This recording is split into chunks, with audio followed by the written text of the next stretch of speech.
16 साल और बदल गई 10 सरकारें। ये नेपाल में लोकतंत्र की कहानी है।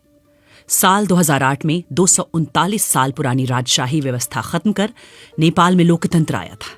नेपाली कांग्रेस और पूर्व प्रधानमंत्री केपी शर्मा ओली की party communist party of Nepal यानी CPNUML के हाथ में लाने के बाद एक बार फिर नेपाल में सरकार बदलती दिख रही है।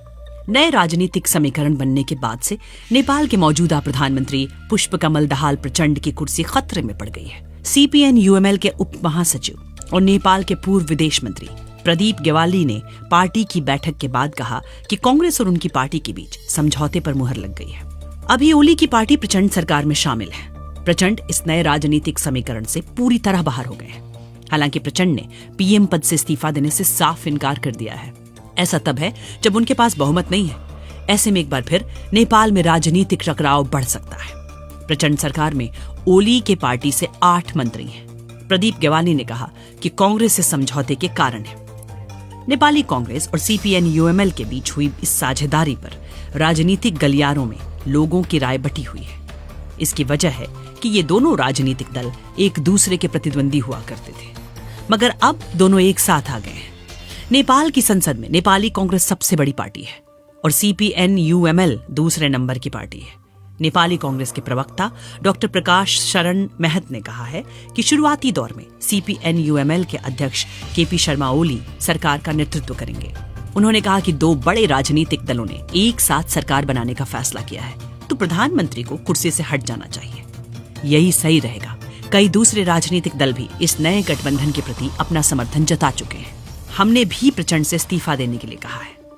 नेपाली कांग्रेस के उपाध्यक्ष धनराज गुरुङ ने कहा है कि दोनों दलों के बीच हुई बैठक में समझौते को मंजूरी मिल गई है। इन दोनों दलों के बीच हुए समझौते में मंत्रालयों का बंटवारा भी शामिल है। प्रचंड की पार्टी माओइस्ट सेंटर का कहना है कि प्रधानमंत्री इस्तीफा नहीं देंगे, लेकिन वो संसद में विश्वास मत का सामना करेंगे।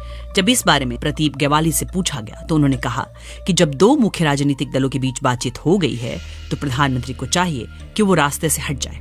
अगर वो ऐसा नहीं करेंगे तो फिर हम तय करेंगे कि आगे क्या करना है। ऐसी रिपोर्ट्स भी हैं कि अगर प्रधानमंत्री ने कोई प्रतिक्रिया नहीं दी तो CPNUML अपने मंत्रियों को वापस बुला सकती है। उपेंद्र यादव की जनता समाजवादी पार्टी और महंत ठाकुर की डेमोक्रेटिक समाज पार्टी ने इस नए गठबंधन के प्रति सकारात्मक रवैया दिखाया है। नेपाली संसद में जसपा के पास 7 और लोसपा के पास 4 सीटें हैं। नेपाली संसद की 5वीं सबसे बड़ी पार्टी राष्ट्रीय प्रजातंत्र पार्टी है।